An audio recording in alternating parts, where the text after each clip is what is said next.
to be on your YouTube page? Yes, we are on our YouTube page, and now we are live. So Breaker Crunchers, welcome to issue 43 of Couch Crunchers, where we are trying to reconstruct our universe by announcing new podcasts every single week. We think that might work. With me, I have got our Couch Cruncher, Cameron, the Silver Screen Surfer. I am Max, the Gamer Guy, and we have got a special guest with us. Introduce yourself, sir. Mike from the Grizzled Geek.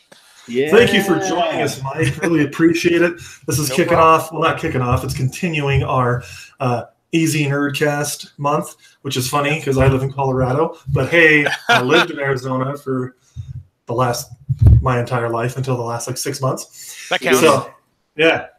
All right. Well, for those of you who listen to our show, you already know, but we're going to start off with Fab or Flub. If you don't listen to our show, or if you are a guest and you probably don't know this, we do the segment called Fab or Flub, where we read off some headlines and we determine whether or not we think they are fabulous or flubulous. Nice. Yeah. Thank you. So, it's a fun word to say, right, Mike? Oh, it totally is. Got a few here on my phone. So let's start off with one from the CW, which Cameron's a weirdo and doesn't watch it. So Cameron, come on, man. So it's actually not news, but it's a rumor. Fandom Wire I saw came out with some news, kind of news, that the CW is planning on making a Superman show set in that same Arrowverse. Yes. And it would have Tyler Hoechlin, and I'm pretty sure it would be set in the same world. It would be that same Superman that we've seen. It wouldn't be, with Arrow and the Flash on their Earth. It would be on her Earth. So what do you guys think? Fab or flub on that? Fabulous. I'd heard that too, and actually I agree. I think it's fabulous. I might actually watch this one, as long as it's not super whiny like the other ones. Have you watched him at all, Tyler Hoechlin? He's a great Superman. Yeah. Is he? Yeah, he's really good. He's really very good. Traditional. Yeah. And if the movies aren't going to do Superman justice, if they're not going to do any more with him, then why not TV? Exactly. The ones that are doing it right. It could be their possibility of bringing him in to go live, like do the movie. Have a tie-in finally, because I think haven't they been trying to do that with this TV shows? No, I don't think so. I don't think they've ever had any intent of doing that. That's too bad. Kind of lame. But then again, Marvel really hasn't integrated theirs that well. Like Agents of S.H.I.E.L.D. is in the MCU, but it's pretty separate. Ever since the TV and the movie version split, they haven't really had any interaction. Yeah, well, I'm pretty sure that's changing. I really hope it does, because they just feel so separate. It's not as fun. No, I totally agree, though. Fab on that. If you haven't watched Supergirl, like when Tyler Hoechlin, I think that's how you say his name, is on, he's really good. He's a great Superman, so check him out. I haven't seen him, so I will do that. You should. All right, well, we were speaking of Marvel, so here's one. Netflix cancels Marvel Iron Fist after season 2. We talked about it the other night with Mike. Yeah. Yeah. No, but this is good. Flub. Oh, okay. Yeah. Flub. Yeah. I agree, man. Granted, I'm one of the few people that liked season 1, but still, I don't know. Season 2 was a big improvement, so it's really disappointing to see them end the show now. Especially with the promise of the way it ended. Season 2 ended. The promise of what was coming, you're like, I want to see all that stuff. No, completely agree, dude.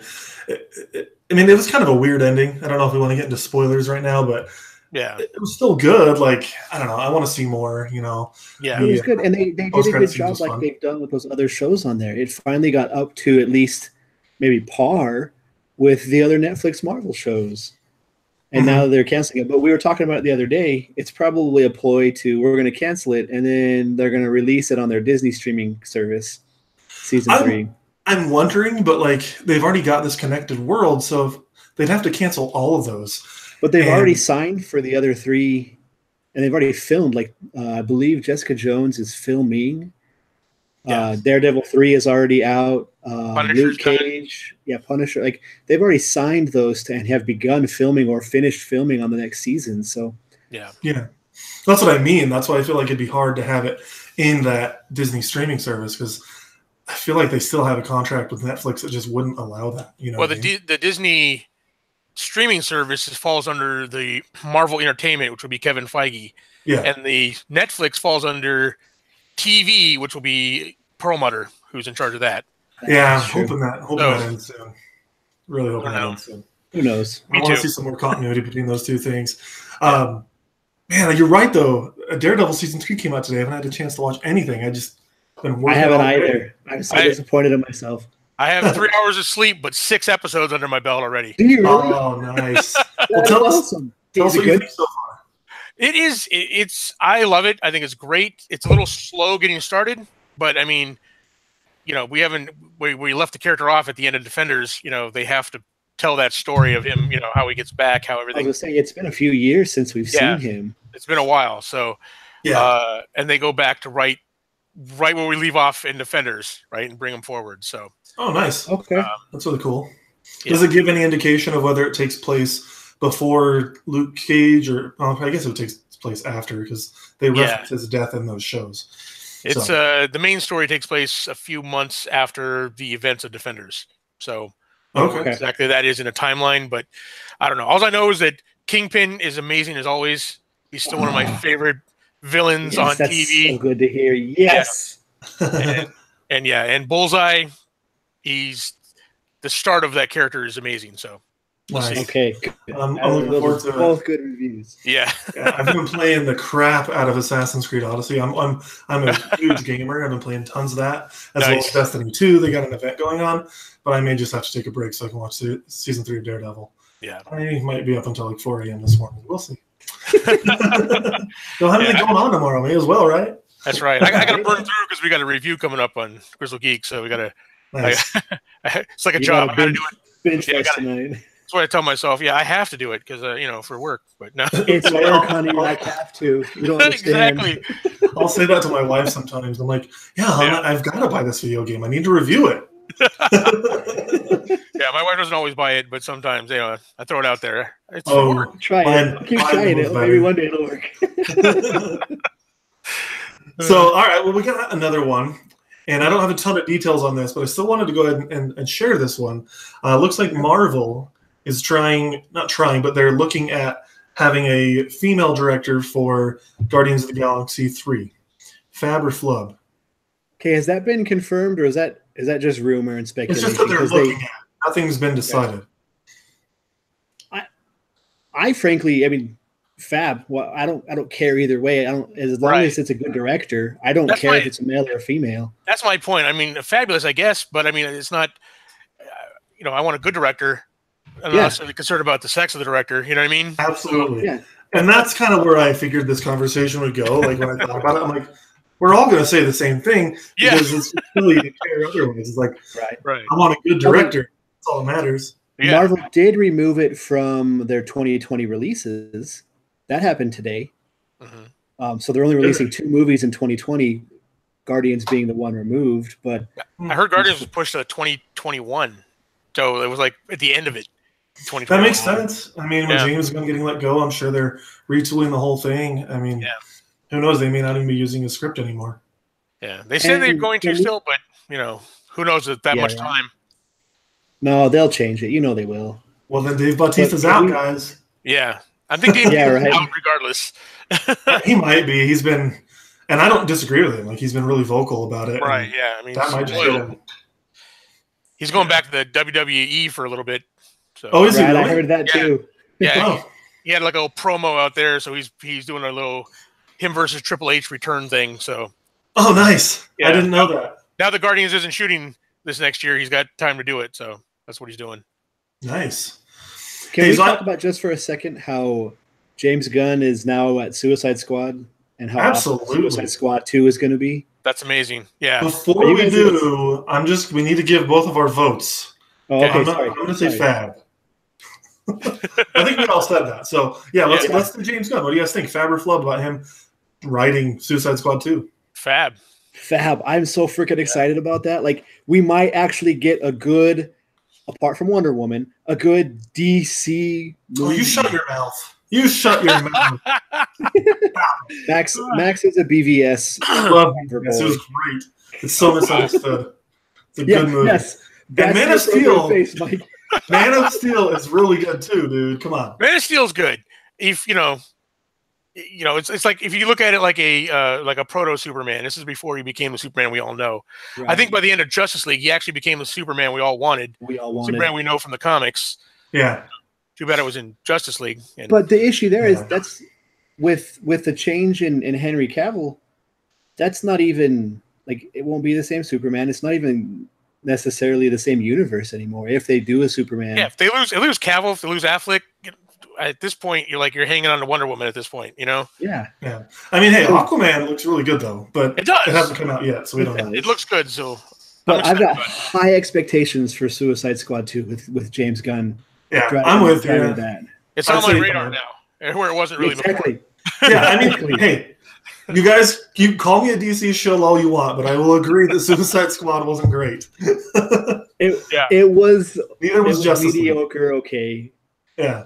Justice League was mediocre. Suicide Squad was mediocre to crappy, especially when you look at Enchantress. Oh my gosh, she was so bad. Man. It was awful. The reason why Suicide Squad feels like such a letdown is because of the promise of that trailer. You know, yeah, it looked good. It looked so good, and then it didn't even have that same tone. It was a totally different tone. Exactly, the movie changed entirely. Yeah,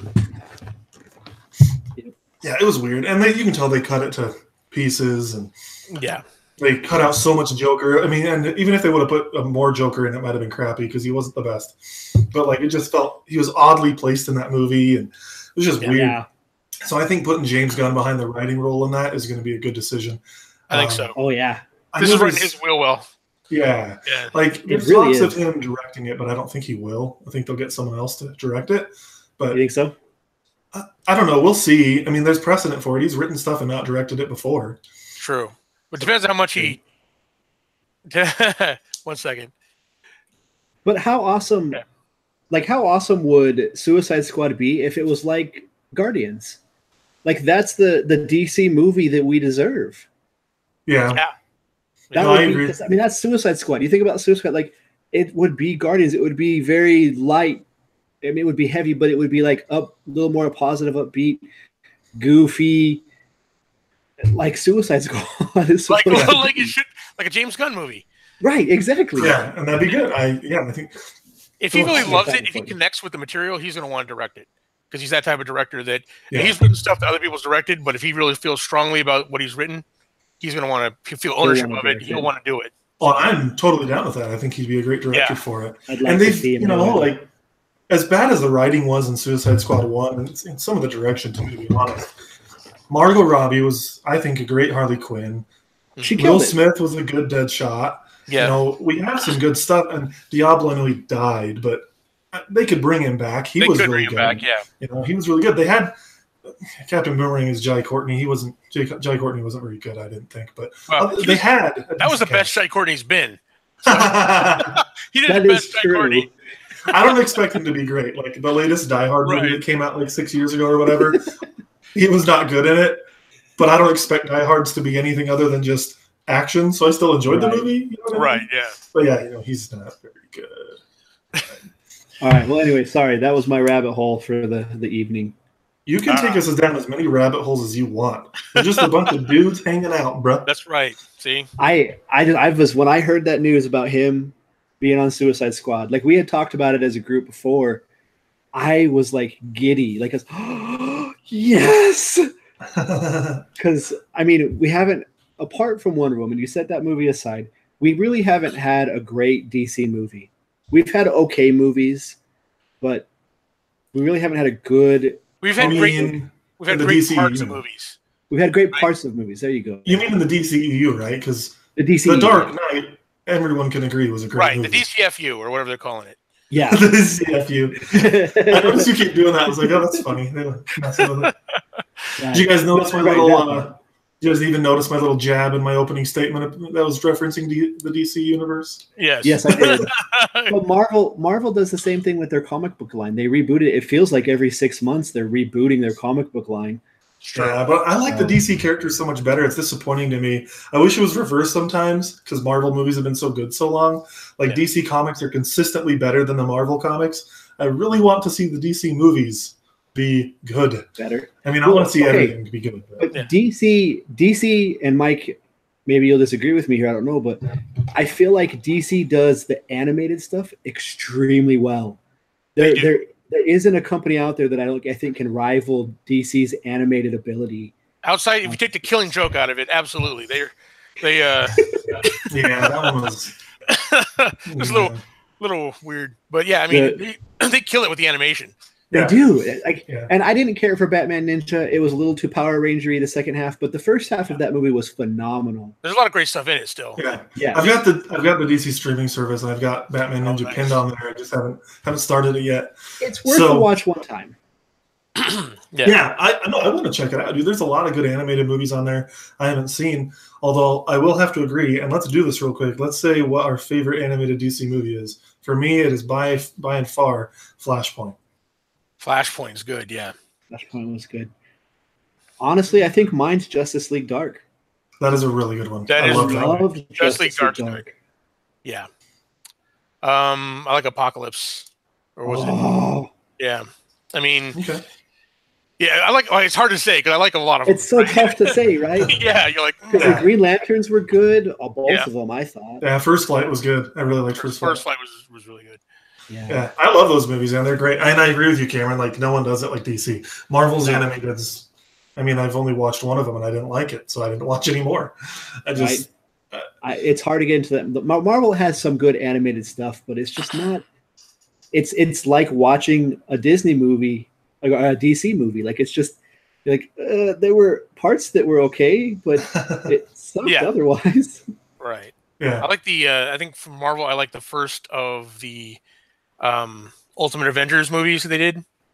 Like the second one wasn't that good, but the first one was actually decent. I think that was the last decent Marvel cartoon that I saw that it was based on the Ultimate Avengers or the Ultimates, but it was called Ultimate Avenger. Was that like 5 years ago? It was a while ago. Yeah. Okay. I think I remember that one. Yeah. Well, they don't have to do anything. They're freaking. Yeah. They're Marvel. They've got the MCU. they've got the live action stuff, but DC finally has. So I think it's okay that we're not getting decent DC movies. As a moviegoer, I would love to see DC do really well, but they're killing it. Their comic books, in my opinion, are some of the better comic books. Their storylines are a little bit deeper, and now that they have the DC Black label, it's really getting dark and good. Mm-hmm. Their animated stuff's really good. So I think DC's putting out good stuff finally. Well, not finally, but DC's putting out good stuff. So I'm okay if they're lacking in the movie area right now, but I would like to see them pick it up. Yeah. Yeah. I'm definitely down for that too. All right. Well, I've got one more Fabriflub, and this is another CW related one. So let me pull this up here. And it's basically just that the Elseworlds crossover event that's happening later this year is going to see Grant Gustin take over the role of Arrow and Stephen Amell take over the role of Flash. Oh, the crossover, like the literal crossover? Yeah. It's not little, it's huge. But the literal. Oh, the literal, sorry. Yeah, the literal crossover is going to see them swapping roles. And it's also going to give us a black suit Superman. Yes. I say fabulous because of the poster. Because before I actually saw them in each other's costumes, I was kind of like, I don't know. But seeing how they look in each other's costume, I'm like, yeah, all right, fabulous. I'm down. I'm going to go to more to Flub. I mean, I'm interested to see it. Yeah. But when I saw that picture of Stephen Amell in the Flash costume, I was like, no. No, you didn't like that? No. But Barry Allen as Arrow, I can handle that, but not Stephen Amell as Flash. Like, he's not a great actor to begin with. True. I mean, I love him as Arrow, but like, I don't know, him as Flash is like, it seems like it's going to be weird. I don't know. I just want to see Oliver Queen's personality with Flash's powers and the havoc that's going to cause. Right? Exactly. I mean, I just want to see that. So I'm excited about it. So, but nice. Sorry guys, hold on. What'd you do? I turned on our video so I could see the comments, and then it freaked out on me. That's why you don't push play on your computer. Pull it up on your phone. I should have. Hi, if there's anyone watching.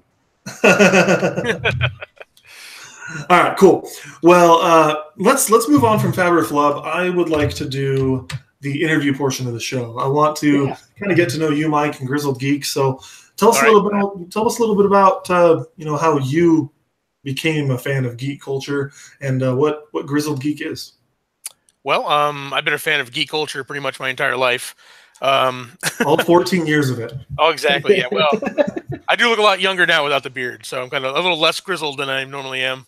Sorry, I make that joke because their intro video is all about how they're middle-aged men and then they've got their token millennial. So yeah, we do. We have a person who basically keeps us grounded here because me and Doug, we can just goob on forever about stuff. But yeah, pretty much that's what it is. We were sitting around, me and our friends sitting around having these conversations anyway. We just figured, hey, why don't we put a camera on? Why don't we record this? Maybe other people want to listen to us goob about, geek stuff. Right. And it turned out, yeah, people did. People wanted to listen to us. So we started off as the Grizzled Geek podcast. And then we decided, well, let's film this. My son is big into video editing. He has, and filming and stuff like that. And we had a little bit of the equipment to start with. And then we decided, all right, well, let's try and film it and put it on YouTube, see what's going on. So we did that for a bit. And then obviously people started supporting us. We got, better equipment and lights and soundboard. And we actually got, so we sounded decent and looked okay. Well, as okay as we can look. And then we just went from there. So, yeah, pretty much Grizzled Geek is just a basic geek culture channel. We do stuff like we have a show called Does It Hold Up, where we review like stuff we love from the 80s. 80s movies and stuff like that. And then we show them to Kirsten, the millennial, who has not seen these movies. And so you get that perspective, our perspective. So we're like our rose-colored glasses, how we remember these movies. You see whether it holds up nowadays, and then how someone who hasn't seen it before sees it. And then we got the opposite of that over with anime. We got the Grizzled Weeb episode our series where she shows us anime because she's an anime and we're not. So yeah. we watched that and Grizzled Weeb. I thought she said the other night Grizzled Dweeb. Yeah, Grizzled Weeb. That's a cool name. Yeah. Okay. I gotcha now. We like Grizzled pretty much in all the titles. There's Grizzled does this or that, and then we have reactions. We react to stuff, which was odd because we didn't start off as a reaction channel. We were just geek culture channel, and then our friend Shane was like, "Hey, why don't we react to this stuff?" And I'm like, "Why would someone want to watch me watch something?" Right. I never understood that whole reaction thing, right? And then it just kind of blew up from there.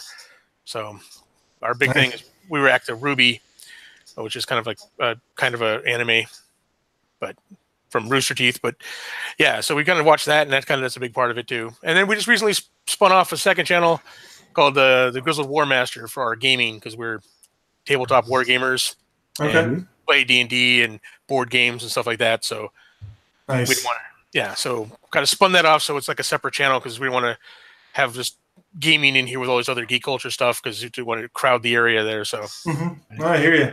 Yeah, I've got a buddy up here in Colorado who likes playing D&D, and he's invited me to play with him. And one of these days I'll take him up on the offer. But dude, D&D is so much fun. It's fun. Funny. I did theater growing up, so you'd think I would enjoy doing that role playing. But yeah, well, when you like Nintendo games, like that's literally what all Nintendo games are based off of. Yeah. Yeah, regarding your guys' channel, I've been checking you guys out, and I was actually pretty excited. I went to the channel last night, and I saw 1,999 subscribers, and I was like, well, I'm not subscribed. Let's make this an even 2,000, baby. So congratulations. Yeah, thank you. Yeah, we appreciate that. Yeah. That's a nice milestone. That's awesome. Yeah, that is fantastic. And I was looking through your guys' videos and like your reviews and whatnot, and that Ruby following is pretty big. You guys, people like that Ruby stuff.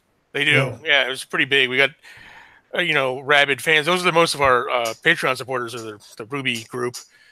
So they're really excited. They're really supportive. We like it. And then we started doing like people do AMVs, like music videos to Ruby. So they take a popular song and they put a video together with Ruby stuff or pieces of a video. And so we've been reviewing those and kind of exposing those guys, a little bit more. So cool. That's what we've been doing recently. But yeah, it's fun. Nice. And how long have you guys been doing it? Doing YouTube for about 2.5 years. Okay. Nice. Yeah. And you guys did the podcast before that? Yeah, I did a podcast before that. So about a year before that. So nice. About 3 years doing this stuff. So that's cool. And so the Grizzled Geek, where did that name come from? Well, we decided to do like we're older, we're mid-40s, so we're kind of like, well, a lot of the geek culture stuff you see is from millennial perspective or younger perspective. So we decided, like, someone talks about Dungeons and Dragons, they talk about, fourth edition, whatever, fifth edition, okay. Fourth edition, whatever. We're going back that far, right? They don't go back that far. But we played like, original first edition D&D. So, or something like that. Or somebody talks about, the Batman movies. They'll go back as far as the Bale Batmans, but no further. No love for Michael Keaton. So we came at it for like an older nerd perspective kind of thing. Yeah. So the name just kind of fit. We're like, Grizzled. Yeah, I like it. Grizzled. I like it. Okay. Well, my thought was, I thought it was because of the beards, and then I saw that you didn't have a beard today, and I'm like, what in the This was the first time. I'll tell you what, this is the first time on camera that I had never had a beard. I used to like shave it during the summer, being in Arizona, it was hot, and then have it in the wintertime. But then for the last 7 years, I've just kept the beard. Mm-hmm. You hear that, Crunchers? This is an exclusive, beardless episode. That's true. That's true. You got facial hair, so yeah, exactly. And it'll be back. I can't go too long without it. I can't look at myself in the mirror too long. I'm like, who's this little kid? Dude, I totally feel you. Let's make this the beard cast for a bit. So I was clean shaven until, I don't know, like 3-4 years ago. I just, I'd occasionally grow a beard, but like not for long periods of time. And then I grew it like 4 years ago, and I'm like, screw this. I'm not changing. And my wife likes my beard. She doesn't want me to shave it. I even offered. I was like, would you like me to go back to clean shaven for like a month, while it grows back in? She's like, no, don't do it. Don't you dare. So my wife's the opposite. She likes me clean shaven. She's like, first time she's seen me clean shaven in a while. She's like, that's who I married. My wife realizes that I'm not very attractive. And so you put a beard to cover up some of that nasty face, and it's like, hey, it looks all right. I look much better with a beard. I was wore it so long that, shaving it, I was like, what is this? What's going on? Of course, now it's probably going to come in more gray now, so I'll be even more grizzled when it comes back. Grizzled, see, that's what you're shooting for. You had a method the whole time to the madness. Exactly. I'm going to up my grizzled game. Nice. Nice. Yeah, I can't tell you, though, I can't grow it any longer than this. It just starts growing out, and it won't grow down, so I just haven't even tried. I have the same problem, so I have to keep the neat trim beard when I have it. So yeah. Well, nice. Cameron, you got any questions for Mike about Grizzled Geek? I'm horrible at thinking of questions. No, we kind of went over it the other night too. But so, how long have you guys actually been together as doing your thing? Well, I mean, Doug is a friend from high school, so he goes back. So, okay, way back then. When you guys organized and structured and actually formed the Grizzled Geek, when did you guys originally do that? 3 years ago. 3 years ago? Well, I started off. It was an idea. I'm like, hey, I'm gonna do like a podcast. Okay. I didn't know anything about it. I just decided one day, I'm like, I'm gonna do this. And originally, my friend Chris was with me initially, and it wasn't Doug. And then we did the first initial Grizzled Geek podcast together, and then Doug kept coming in to guest with us. We have like, 3-way conversation, and then Chris ended up having to leave for work purposes, and then it just became me and Doug. So by the time we hit YouTube, it was me and Doug as the Grizzled Geek. And then about 4 months into it, we brought Kristen on. She was a guest appearance on for an anime podcast. And then, she just ended up staying on, becoming part of the... So she had like her own anime podcast going on. No, she didn't do any podcast. She was just we just knew her. She's a friend of mine from work way back. Okay. Okay, that was my next question, because where does she fit in? Because yeah, me and Kirsten have been friends for a while, and then I worked with her, and then I knew she was in anime, so I just asked her onto the podcast one time, like, "Hey, want to come on and do a podcast about anime? School us on that," and she did, and then we were like, just started talking, started getting more and more involved in it, and now she's just part of the team. Nice. That's awesome. Awesome. Yeah. So what does the future hold for Grizzled Geek? What kind of stuff do you guys have in store right now? Well, right now we're Where the big thing is we got the Ruby premiere, Volume 6 premiere next week, or next Thursday. So it's going to be in theaters. We're going to go do a little show for that. Okay. And that's the big thing coming out because Ruby Volume 6 coming out is going to be a big thing for us. We got a lot more stuff for gaming wise. We're doing like some battle reports for different games, and stuff like that. We have kind of ramping up for some conventions that's starting next year. So we have for like our Grizzled War Master side of it, we're going to the Las Vegas Open, that big gaming tournament there. So we're going to do a little, filming from there. And then, basically go from there. See where it goes. We're just right now we're trying to build a lot for the gaming stuff. So we got a lot of board game reviews and stuff like that. We're kind of editing right now. So we got like a bank of about 16 episodes. We got to finish editing and get that out for that channel. Meanwhile, keeping up on our shows for Grizzled Geek. So, yeah, right. Yeah, it keeps you busy. That's how I imagine Jay must feel.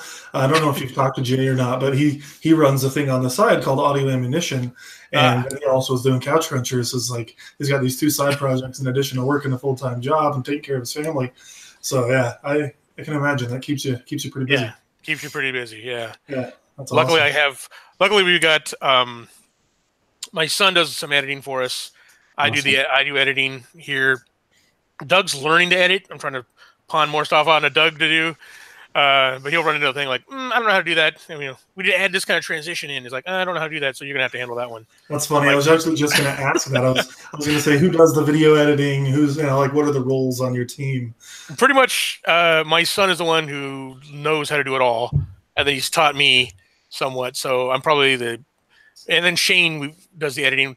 Shane came on. He does our Ruby stuff because he's the one who wanted us to react to Ruby, and we're like, we're not reacting to Ruby. I don't know, he's like, come on, you gotta watch. It's the only way he was trying to get us to watch the show. So he's like, I tell you what, if you do this, we can film it. I'll do all the editing, for that channel for those shows. And I'm like, how about you do that and our news editing? So there you go. And he's like, okay, so deal. So yeah, he bribed us and then came on. We loved it. So we're like, okay, yeah. Now I do the news editing now. He did it for a while, but now I do it. So, so how many people are part of your team? Would you say? Well, it's me, Doug, Shane, Kirsten, and James, my son. Okay, there's 5 of us, and then awesome. we just kind of between me, James, and Shane do the bulk of the editing. Doug does a little bit of the board. He's been doing a lot more of the board game stuff for because his wife, Melissa, his wife, came in and she's our board game reviewer because she's a big board game freak. She has she goes to board gaming conventions. She gets she'll buy like Canadian board games because they'll get them early for early release before they get in the United States. Right. So she's one doing our board game reviews. So they're doing those videos, and I mainly edit. I made it the Grizzled Weeb. The Does It Hold Up in the news that we do every week. That's awesome. Must keep you pretty busy. It is, yeah, it does. Yeah, especially the news because we could do it. We film that on Thursday, and then I got to have it edited Thursday night to go up Friday morning. Oh wow. Yeah. And then if any news breaks Thursday afternoon or something like that, I'm like, It's crazy. It's crazy how much this stuff can take up your time. Where it's like, what about my hobbies? Yeah. Right. It becomes literally everything you do. It is. Well, it becomes your hobby. Which is why we did the Grizzled War Master is a big part of that because we wanted to game more. And this way we're like, if we integrate it with the filming, we just do the work and hobby at the same time. See? Right. Exactly. Yeah, that's why that's kind of been my philosophy too. I love video games. That's my thing. Yeah. I'm the gamer guy. And I'll go buy these games and I try to get through them as quickly as I can so I can get a review up on the website in the meantime before we start getting those codes in from the developers. But yeah, it's just a lot of fun. It allows me to have that fun, do what I like to do, be it still run Couch Crunchers. It's a good time. I can totally relate to what you're talking about. I run the website for the most part. We all run it, but I'm kind of like the editor in chief, and it can keep me busy sometimes. We got 8 different articles that were contributed at once, and I have to review all of them and add pictures and all that. It's a lot of fun, but it can be a lot of work to get those up on the site. So yeah, awesome. Well, I've been wanting to talk about this. I did not even put this in my notes, so this is going to be sprung on even you, Cameron. Have either of you guys watched Titans? I have not watched Titans yet. I haven't either. I'm sorry. It's one of those things I was waiting for next year when Doom Patrol comes out and watch them all at once. I hear you. So yeah, because right now it is kind of hard to justify paying for the service when Plus, I'm there's not a lot on I'm scared of the service because with their comic book, I'm afraid I'm going to lose all my free time going through all that comic book. That's exactly because they have a lot of comic book stuff on there. Oh yeah, I'm just going and they have like links off to other comics, so I'm like just all night long just reading comics. Yeah. You can go deep into the rabbit hole. Yeah, for sure.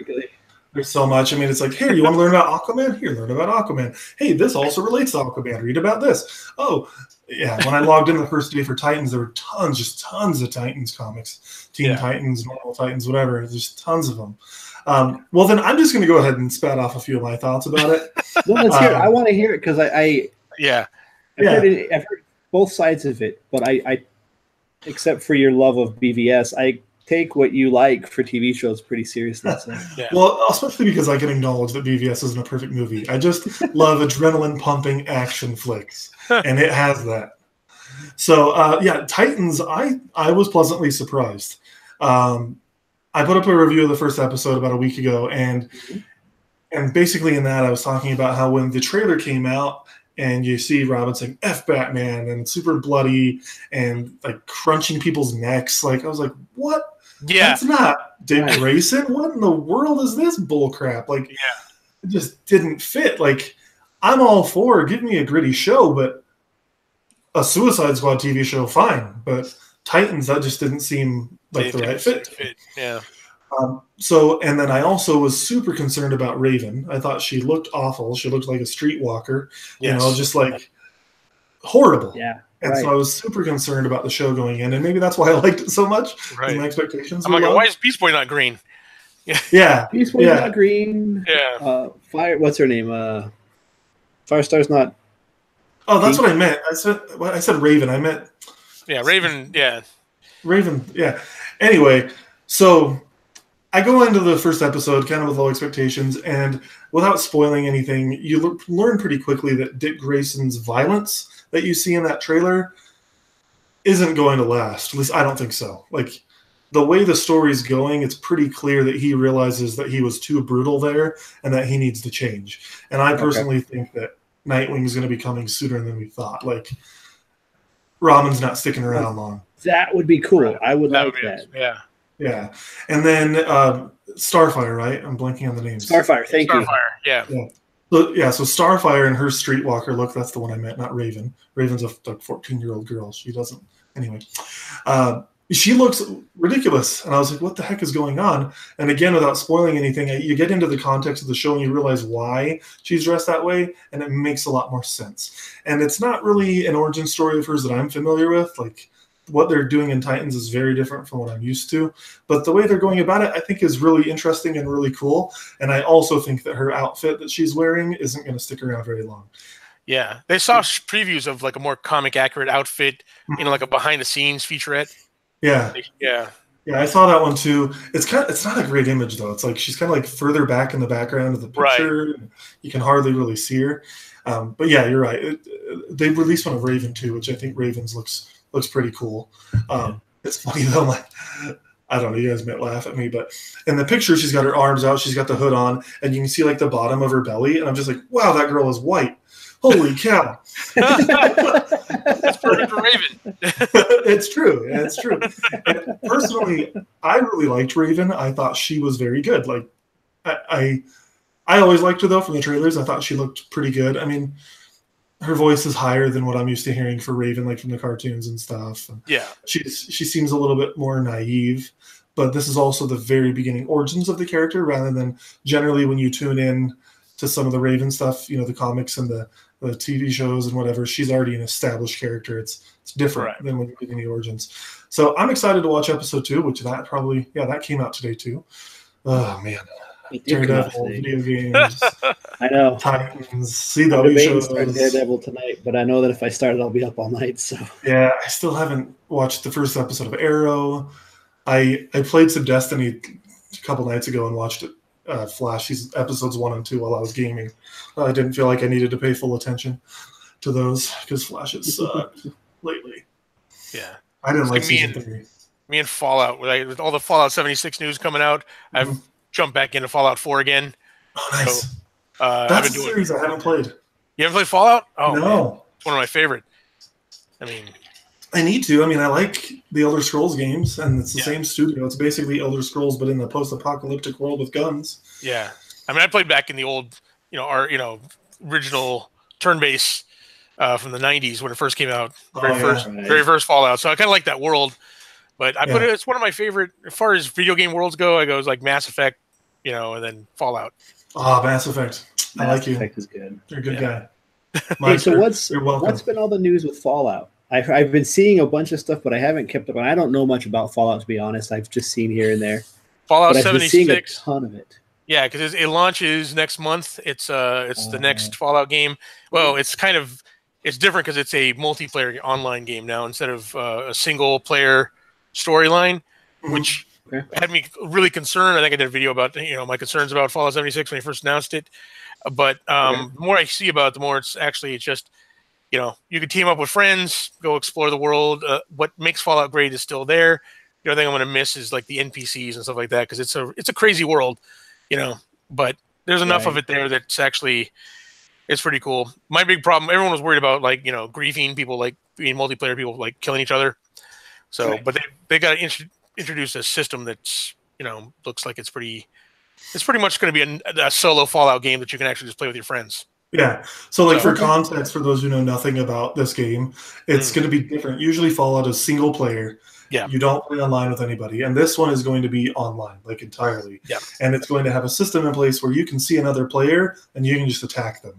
And so that's why I totally agree with you. There's that concern about griefing players and just trolling them and killing them constantly. But they've introduced a system that's really going to help with that. Do you hear how that system works? I mean, if you know it better, feel free to explain it. But I think I know it. It's kind of it's pretty much they don't do a whole lot of damage. So first, if they want to initiate like player versus player, if they'll shoot you or whatever, attack you, that initial one is just basically like a handshake. It doesn't do hardly any damage at all.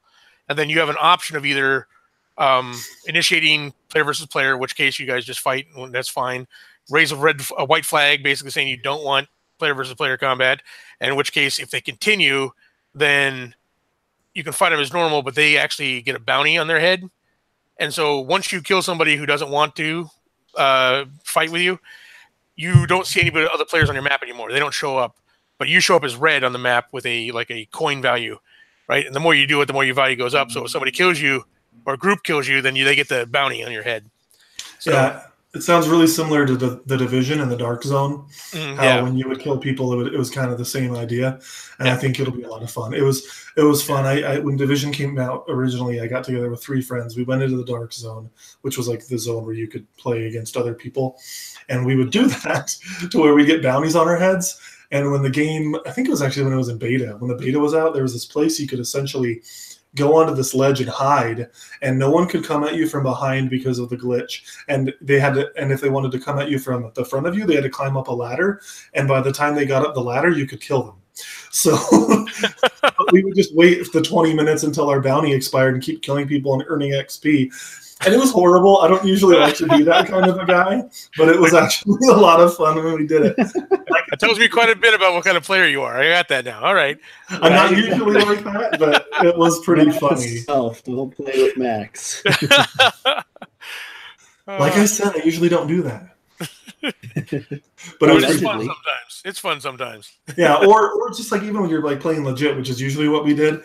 In the Dark Zone, you'd get there and you'd have this bounty on your head, and you're trying to run around and like survive until it goes away. It led to some pretty tense moments. Yeah. Or the idea that you would get loot, and the best loot was usually in the Dark Zone, and you had to like go to this helicopter landing zone, shoot up a flare so everyone would know that you were trying to extract loot, and it would basically draw in all the players that were in the Dark Zone to come attack you so that they could steal your loot and put it on the chopper instead for themselves. So it led to some pretty intense moments, and now that I'm talking about it, I'm really excited for the Division 2. Nice. Yeah, well, Titans was awesome. I I think I gave it a 4 out of 5. I don't think I gave it 4.5, but I think I gave it a 4 out of 5. I liked it. I'm excited to see where the show goes. But I really wanted to hear your guys' thoughts about a movie that came out recently that just due to, I don't know why, we haven't talked about it yet. We have not talked about Venom on Couch Crunchers yet. I think because last week the Comic Exposure guys got Jay and Lance talking about music, and those guys were like, music! Wow! Let's do this! Yeah. Which well, I know, Mike, you guys put up a review on Venom. Yeah. We put up a review by demand. Doug was kind of bagging on this movie for like a year since it was been announced. So like everybody was like demanding, we got to see Doug's review of the movie. So we actually got to review it. I got to be honest with you, it wasn't as bad as I was expecting, right? It's not a great movie, but I enjoyed it. I enjoyed myself. I'm glad it's actually going to get a sequel. I really want to see, that end credit scene payoff, My thoughts exactly there. Podcast done. Let's go. Yeah, I mean, it's pretty much it wasn't a phenomenal movie by any stretch. Right. I'm a huge Tom Hardy fan. Yeah. And I don't feel like he disappointed at all. His performance, I thought, was very good. I don't like Michelle Williams, and her performance was exactly what I'd expect from Michelle Williams. It was terrible. They didn't do anything with the character, so it was kind of like the bad guy was awful, but the best parts of it was Tom Hardy and Venom's interactions with each other. Right. There have been some pretty funny memes and stuff that have come. Yeah, exactly. Comics and whatnot. Yeah. That was great. I could have watched way more of that, but yeah, I mean, I'm glad. The only, like I said, and I think I said this in the review, is my only concern is that this doing as well as it is may embolden Sony to take Spider-Man back once the Marvel deal's up, right? That worries me as well. So I was kind of like, I know. And of course, because of this, they greenlighted Mobius, and they greenlighted the Craven movie, and all these movies. I don't know how Venom works solo because he's an anti-hero, not necessarily, he was a kind of a bad guy in the comics, but he was an anti-hero. Yeah, he's as where, Mobius is, I don't know. Craven's a bad guy. Without Spider-Man in that movie, I don't know how you pull that one off. Dude, I don't get it. I get what Sony's trying to do, and I'm just like, guys, stop. Yeah. Just ask for $5 billion or $1 trillion, whatever you need. Marvel will buy it from you. Or just let them do it and have them write them a check every time they use one of the characters. Yeah, exactly. What they're doing with Spider-Man's working. I mean, essentially with the Spider-Man movie, Sony was, their name was behind it. Marvel made it. Marvel didn't make much off of the movie. They made more merchandise and things like that, and it worked out for everybody. I'd much rather see that. Yeah, I would absolutely. And they don't have any investment in that, right? So there's no risk. They put their name out there and cash a check. Right. But their ego gets involved, and especially, I don't know what happens. But that's my only concern. Is that it's like I don't want to root for something to do bad because especially a comic book movie. I think I want all comic book movies to do good, but at the same time, I'm kind of like, maybe a little less good. Good, but not as good. Not as good. I hear you. So not too good. I'm curious. What was all of your guys' first exposure to Venom? I was there originally when Todd McFarlane. I'm a big Incredible Hulk. I don't know if you look at our set, but I'm a big Incredible Hulk fan. It's like half the set's Incredible Hulk. So Todd McFarlane was an artist on the Incredible Hulk when he went over to Spider-Man. So I followed the artist comic-wise over because I collect sporadically Spider-Man here and there. But once Todd McFarlane was the artist on Spider-Man, I was there the entire time because I loved his art. And then he's the one that basically, co-created Venom, the looks especially. He's the one to come up with the look of Venom. So right from the beginning, that was my first exposure to Venom was in the comics. So nice. Showing your age. Yeah, true. So I read Venom in comics. That was my first exposure in the Spider-Man comics. But then I quit reading pretty much everything Marvel shortly thereafter. Like I've been not exclusively DC, but I just haven't read Marvel as much. I've read like Captain America and a few others, but Spider-Man never really jumped out at me from that universe. So I kind of gave up on that just a little bit. But that was my first initiation to him was in the comic books with Spider-Man. Okay. So for me, it was this wonderful game that I need to look up the release date for now, just for fun. I'm not going to tell you what it is yet, even though you probably already know. When was this released? So, Maximum Carnage, September 1994. I remember my cousin owned that game. 94? Mm-hmm. Yeah. My cousin owned that game. You were like 4 years old, dude. Ha! I wasn't that young. Come on. I am technically a millennial, but I was born in the 80s. Come on. I'm an old millennial. It's funny. I don't like to refer to myself as a millennial because usually on the news it's like these college students, and I'm like 30 years old, and I was a foster dad for a couple of years, and I have my career and a degree. But when most people think the age I am. When most people think of millennials, they think of people born in the 90s or grown up in the 90s. Yes. I did grow up in the 90s. Yeah, true. I mean, I have a hard time thinking about, someone born in the 80s. I don't know. That's not what I think of when I think. Exactly. But technically, yes, yeah. So, so it was Maximum Carnage, and that was my first exposure. And that was, I feel like, a really good exposure for me because it showed me that I was a bad guy. It was a really great game. And I didn't own it. My cousin did. And so every time we went over to his house, we were like, I have to play Maximum Carnage. And there was an X-Men game out at the time. It was on Sega Genesis. Every time we went over, we played those two games. We had so much fun with it. And my cousin actually, if you read Couch Crunchers at all, he's Captain Awesome. He was on one of our episodes a while back, Tyler. So he writes reviews for us for Flash. And, he reviewed Jack and Ryan for us. Anyway, Maximum Carnage, it shows you Venom as a bad guy at first. And then later on in the game, you get to play as Venom because Venom has now become more of an anti-hero because he's helping you fight Carnage. Right. And it was just so fun. And I've always loved Carnage and Venom because of that. And so on that topic, we are going to get into some spoilers here now because I kind of wanted to use this to talk more about the movie. Okay. That post-credit scene, I love Woody Harrelson as much as the next guy, but I was not a fan of seeing him in that role. I don't know. What did you guys think of him as Cletus Cassidy there at the end? I was not a fan of his hair. His hair was awful. And I think that's mainly what it was, if I'm being honest. That wig was atrocious. I'm excited about the promise of a Woody Harrelson Carnage. Yes. Right? Okay. Him play the actor playing Carnage, playing Cletus Cassidy. Right. Hopefully they get a better wig. But let's hope. That wig was a terrible, terrible thing. It was. It was probably because it was post-credit scene. They didn't want to put all this work into it. Maybe that's why. Right. That's not Harrelson had half a day to do that. I don't know. Because it was. That was just straight out of the prop department. All right, go give me a wig, a redhead wig. Yeah, seriously, it looked like something you would see in like a freaking high school theater department. Yeah. And he looked like that serial killer from The Simpsons. Sideshow Bob. Yeah, exactly. But overall of the movie, I agree with you, Mike. I thought it was just okay. It was fun. I enjoyed it. I actually thought the fight scene at the end was terrible. I thought it was so anticlimactic and just not fun at all. But I loved the CGI fest. And, hey, I liked BVS, so I don't mind CGI fest. but dude, the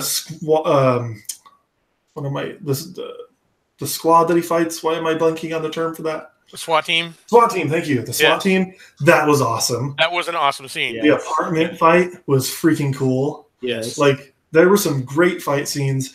And like you guys said, I don't agree that I don't think it was that great of a performance from Tom Hardy. I think it was just fine. But Tom Hardy's also awesome, so fine for him is great for someone who sucks. Yeah. But that is true. But he was good though, and he was really funny, and it was way funnier than I expected it to be. Venom was kind of like a comedy. His accent was toned way down from the previews. The trailers, his accent was awful. Right? Really? But those same lines he said they took different takes. So I don't know whether they just took the outrageous, how they take different takes of lines. They're like, all right, do the outrageous one. You should bring it up a notch. But they used a more subtle accent in the movie, which was way better. For Tom Hardy, you mean? Yeah, for Tom Hardy. So the lines you heard him say in the trailer that were ugh, kind of cringy, worked in a movie. So, and that was the other thing. In the trailer, you see this movie about the line about how many arms and your legs and then your face, and you're going to be a turd in the wind. Yes, this limbless, faceless thing, like a turd in the wind. In the wind, yeah. And I thought the trailer, I was like, "What? That's so dumb." But I liked it, and the actual movie, yeah, and it was. Yeah, but just because it's from the comics doesn't mean it's good. That is true. That is true. Kite Man's in the comics. I don't need to see him in the movies. Come on, man. A Kite Man comic, or a movie? I think he actually would be really funny as like a beginning of a Batman movie, kind of take him down thing. That would be kind of funny. Or the Flash. Yeah. But yeah, overall the movie was just fine. But I do want to see more. I liked it. You know. What about you, Cameron? Didn't really hear from you. No, I liked it. It was a movie that I walked out entertained. It wasn't great. I enjoyed Tom Hardy's performance. I agree it wasn't his best, but it was good. I walked out of there enjoying. What's his name? I forget. Is it Riv something? The guy that played. Yeah. I thought he did a great job as a villain until he got taken over, and then his performance went down. Yeah, I thought he was fine at first, but he was such a generic villain. I think it was you guys on your. I think I was listening to your guys watching your video where you compared him to a Bond villain. Yeah. Yes. Yeah, I totally agree. That was a very apt comparison. Like that is a very. It just kind of. It just wasn't great. Yeah. But I enjoyed him. I thought he did good, but I thought the movie was entertaining. The interaction to see the struggle, because we haven't seen the previous one with Venom and. Well, what's his bucket from that 70s show? Top for Grace. Yes. Yeah. That wasn't a good portrayal of Venom, I didn't feel. And so we haven't had a good Venom movie. You couldn't see the struggle between Eddie Brock and Venom, and I enjoyed that. I thought it was great. Their struggle was a lot of fun. Yeah, it was enjoyable. I just wished it could have been in a world with Spider-Man. Just because Spider-Man is so important to that character. I agree. Yes.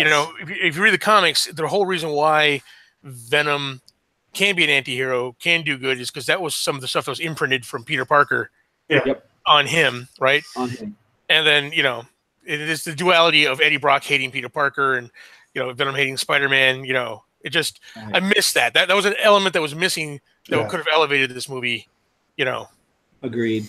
Yeah, and who knows if we'll ever get that, because they've already rebooted Spider-Man so many times. Right. So I really liked the duality between the two was very good. I do have one big complaint, though. At the end of the movie, Venom risks his life to save Eddie, and I did not feel like we got enough development time for that to be realistic. A little rushed, yeah. Because it wasn't even until halfway through the movie when Venom even showed up, and then all of a sudden 3 hours worth of actual world time passes, and he's like, "I love you now, Eddie. I'm going to risk my life." Right. What? Yeah, Eddie had just literally tried to trap him in a room and get rid of him, and okay, you're really forgiving for a crazy alien symbiote. Yeah. Anyway, hours you're like, I want to save this planet that I came here to destroy. Well, anyway, guys, we need to wrap it up. Absolute Geek is actually starting up theirs real quick, and we as AZ Nerdcast are trying to be collaborative here. We don't want to step on their toes. Right. So before we wrap it up, I just kind of want to let us kind of give our plugs. Let you, Mike, tell us about anything you want us to check out. I mean, you may have already done so already, but if there's anything else, so. Just real quick from the Couch Crunchers standpoint, please check us out on the website, couchcrunchers.com. We got tons of articles going up all the time. We got the podcast coming out. If you're watching right now, if you're listening, you already know that. Say hi to STS, guys. They're on. Oh, STS are on too? Hey, STS. Hi, STS. Hey, guys. Thanks, guys. Yeah, so check us out on the website, Facebook, Instagram, Twitter, all those places. We're even on LinkedIn. Give us a like, read our stuff. We got a lot of contributors that put in a lot of work. We'd really love to, see their stuff, get those views. Sam, the movie mechanic, is one of our newer guys. He's been doing a lot of cool reviews. I would really recommend you check out his stuff. It's really interesting, his movie mechanic stuff. Yep. So yeah, Mike, what do you want to plug, if anything? Well, we have weekly shows every Friday. We have the news, the Week in Geek wrap up. Then once a week we have one of our other shows. This week coming up will be our podcast, which with you guys, the Couch Crunchers, we're on there, so be sure to check that out. I'm anxiously anticipating that. Yeah, so it'll be fun. But yeah, check us out. We're everywhere, on Twitter, on Facebook, on Instagram. Got our website. So, and like them on YouTube, guys. Subscribe. Get them up to 3,000. Yeah, absolutely. And if you're into gaming, check out our other channel, the Grizzled War Master. So awesome. So thank you. Thanks again for coming on, Mike. Before we wrap up, I want to just talk about our band. We're doing a song from a band called The Band-Aids. The song is called Messin' Around on their album In the Back of Your Heart. So we're going to put that down in the comments. It'll be at the end of the show when you're listening to it on iTunes, Stitcher, Castbox, Google Play, Spotify, wherever you want to listen to us. We're on pretty much everything. But anyway, until next time, let's do our chant. Let's get this done. So, nerds, dorks, geeks, unite!